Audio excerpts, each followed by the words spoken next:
Buenas tardes mis Medibabies, ¿cómo están el día de hoy? Espero que se encuentren muy pero muy bien. El día de hoy vamos a continuar con el tema de anemias. Hoy toca ver anemias hemolíticas, sus generalidades y pues vamos a enfocarnos a anemias extravasculares o también denominadas intracorpusculares. Y vamos a ver sus generalidades. Tenemos que representan el 5% de todas las anemias y se producen debido a un aumento en la destrucción de los eritrocitos con una disminución en su supervivencia menor a 100 días.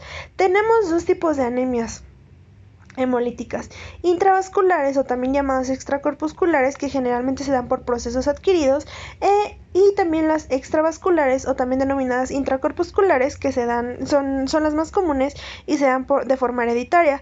Tenemos por defectos en la membrana, defectos enzimáticos y defectos en la hemoglobina. Aquí está.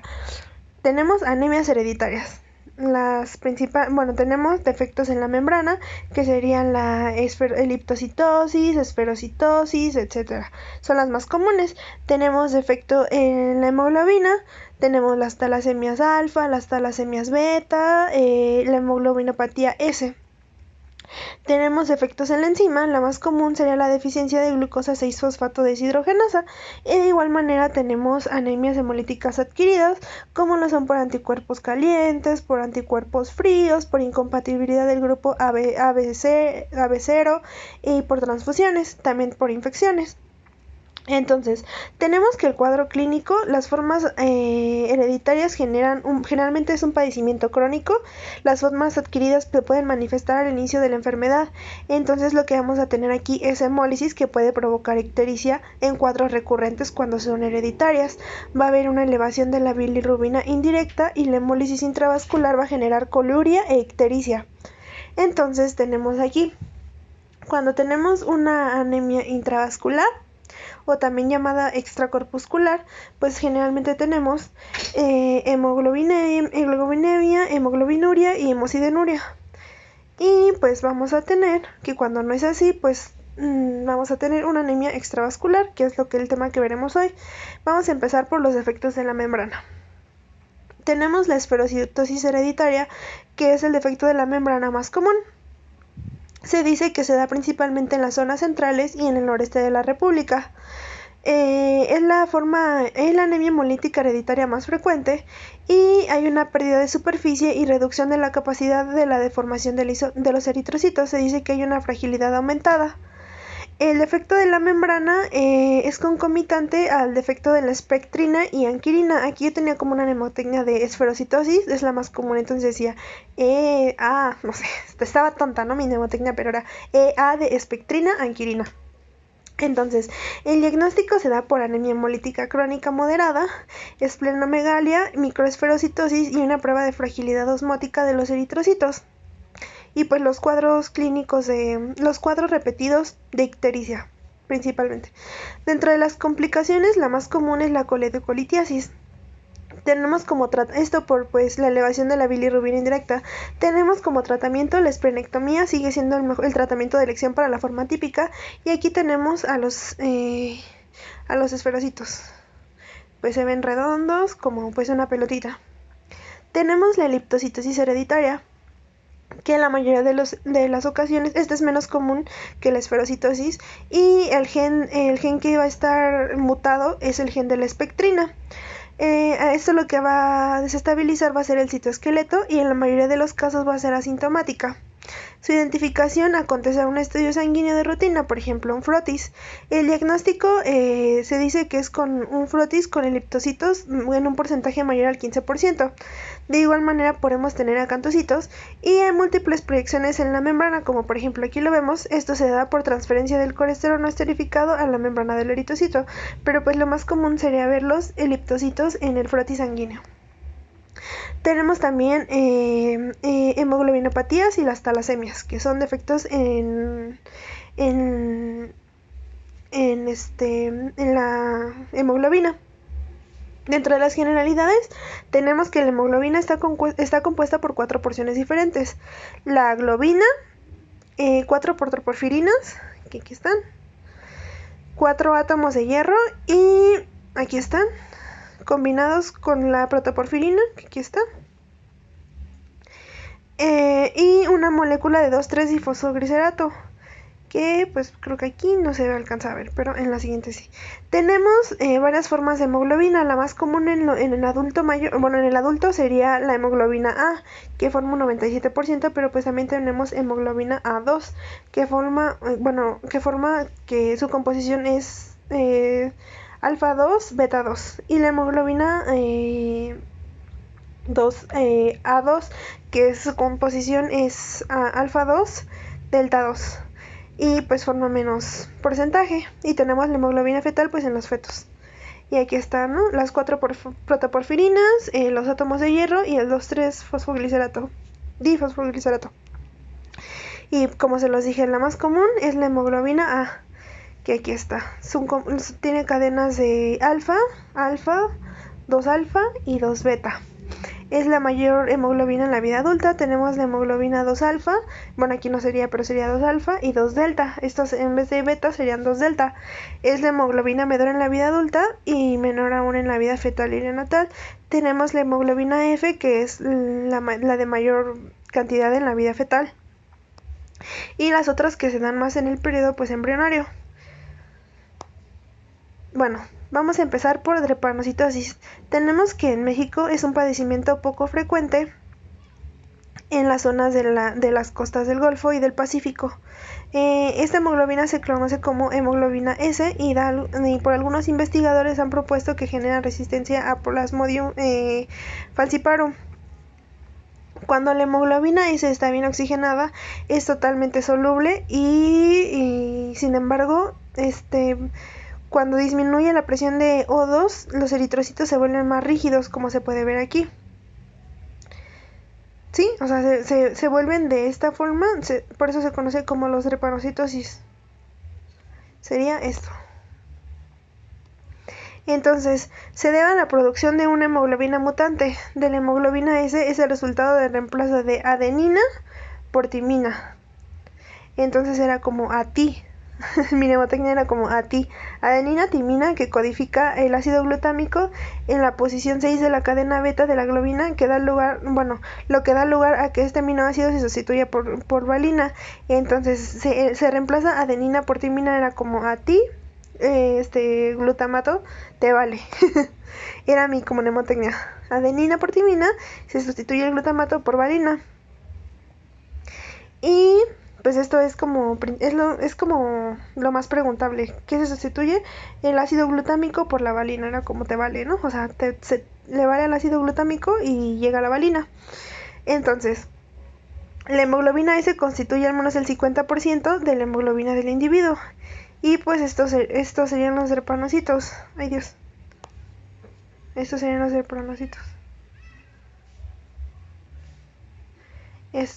Y pues van a quedar atrapados de manera predominante en el flujo bajo del lado venular de la microcirculación. Y pues aquí se ven cómo quedan atrapados. Entonces, tenemos que el cuadro clínico va a ser en un individuo estable por largos periodos, los cuales se interrumpen por crisis de la siguiente clase. Tenemos las crisis de infarto, que es patognomónica y la más común y se debe a la obstrucción de vasos sanguíneos. La más frecuente es la del hueso, tórax y abdomen y pueden semejar un cuadro de abdomen agudo o de infarto. En el vaso se va a afectar el vaso de forma tan repetida que de 6 a los 8 años de edad el paciente se haya, digamos, autoesplenectomizado. Entonces, digamos, como que él solito se automutiló el vaso.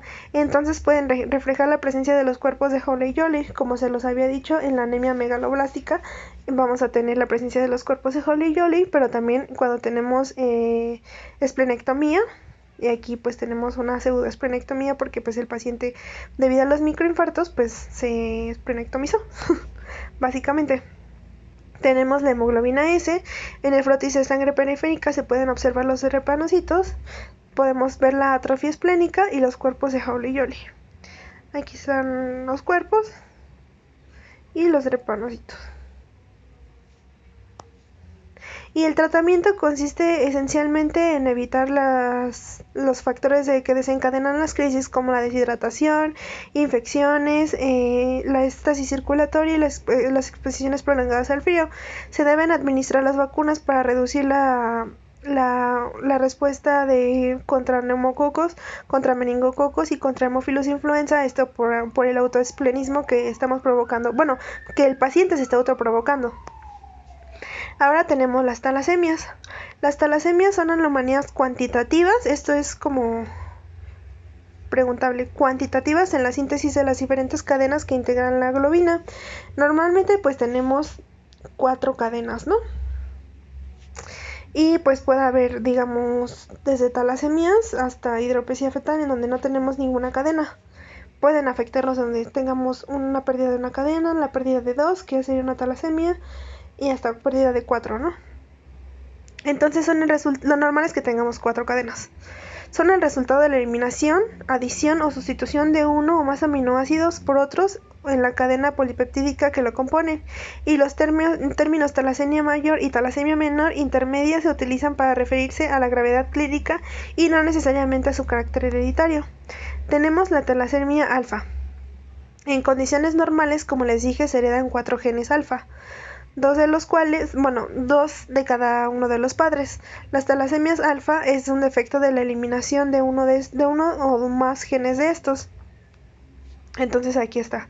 Tenemos a las talasemias. Entonces vamos a tener una anemia microcítica hipocrómica. ¿Recuerdan en el otro video que anemia nos da ¿qué otra anemia tenemos microcítica hipocrómica? Eso es la deficiencia de hierro. Entonces, pues va a ser un diagnóstico diferencial la deficiencia de hierro. Entonces se debe sospechar de su presencia en los casos de anemia microcítica hipocrómica en la que los parámetros de hierro y la fracción A2 de la hemoglobina se hallan dentro de los límites normales. ¿Esto por qué? Microcítica hipocrómica pues puede ser deficiencia de hierro o talasemia alfa. Pero porque una fracción normal de hemoglobina A2, esto digamos que eso es normal encontrarla en una anemia, en una talasemia alfa, si está dentro de los límites normales. Y pues aquí tenemos la clásica imagen de microcítica hipocrómica. Se llaman, también denominada eritrocitos en tiro al blanco, porque se ve pues la microcitosis y la hipocromía.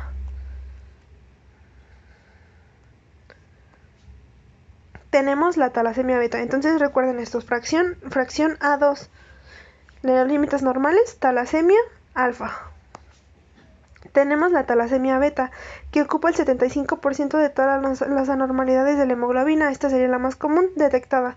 Hay una deficiencia en la producción de las cadenas beta de la hemoglobina, y cuando 2 genes talasémicos se heredan, las talasemias homocigotas y la anemia de Cowley inician los primeros meses de vida con anemias graves, se requieren transfusiones frecuentes y hay una malformación en la cara, como vemos en esta paciente, y hay un cráneo que se llama cráneo en cepillo, requieren múltiples transfusiones y hay hemocromatosis. Y aquí se ve el cráneo en cepillo. Pero esto es como una enfermedad muy, muy, muy grave. Entonces, recuerden, vamos a tener microcitosis e hipocromía. Entonces, ¿qué tenemos que pedir? La saturación del hierro, la ferritina y el hierro sérico. Entonces, si tenemos los valores disminuidos, va a ser por deficiencia de hierro. Primero, pues la más común sería pues una anemia carencial, sería deficiencia de hierro. Si los valores están normales o están altos, tenemos que irnos a una talasemia. Recordemos, si la hemoglobina A2 está normal o está aumentada, tenemos que va a ser, está normal o está baja, va a ser, va a ser una talasemia alfa. Si tenemos que los valores de hemoglobina 2 están muy aumentados, tenemos que va a ser una talasemia beta. Y por último tenemos las alteraciones enzimáticas.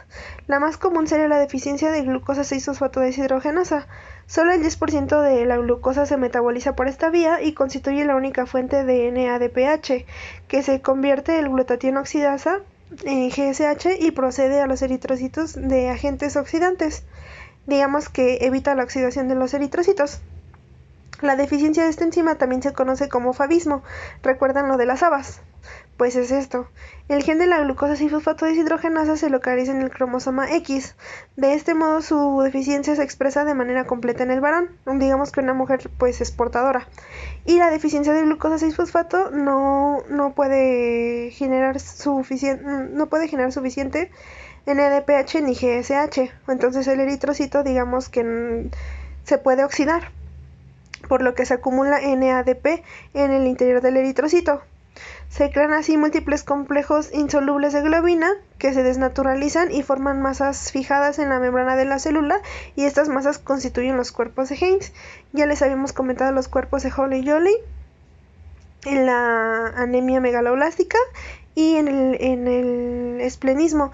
Entonces ahora aquí tenemos los cuerpos Heinz en la deficiencia de glucosa 6-fosfato deshidrogenasa, y es probable que la hemólisis sea el resultado de la rigidez de la membrana por los cuerpos de Heinz.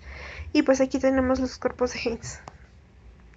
El cuadro clínico es una anemia hemolítica adquirida aguda. El ejemplo típico es la ingestión de primaquina, que es un fármaco, hemólisis aguda con ictericia, palidez, hemoglobinuria y una disminución de 3 a 4 sobre mililitros la hemoglobina y los cuerpos de Heinz. Tenemos hemólisis inducida por infección. Es un factor más común por la exposición a fármacos. Los más comunes son Salmonella, E. coli, Streptococo beta-hemolítico y Rickettsia. Y el favismo es por el consumo de habas y es potencialmente tóxico y letal. Entonces recuerden lo de las habas y la deficiencia de glucosa 6-fosfato, y que pues no hay, digamos que no hay NADPH y no hay GSH, entonces el eritrocito digamos que pues va a juntar, se puede oxidar y están los cuerpos de Heinz. Entonces el diagnóstico ocupa un lugar importante en diferenciar de las anemias hemolíticas no inmunológicas, y la existencia después de una infección y la exposición a un fármaco pues lo vuelve sospechoso.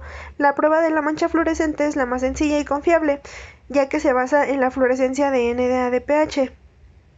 Detecta la generación de NADPH por la glucosa 6-fosfato deshidrogenasa de manera indirecta, y también es conocida la prueba de Breuer. Entonces, pues si no estamos generando NADPH, pues no va a haber pues la fluorescencia.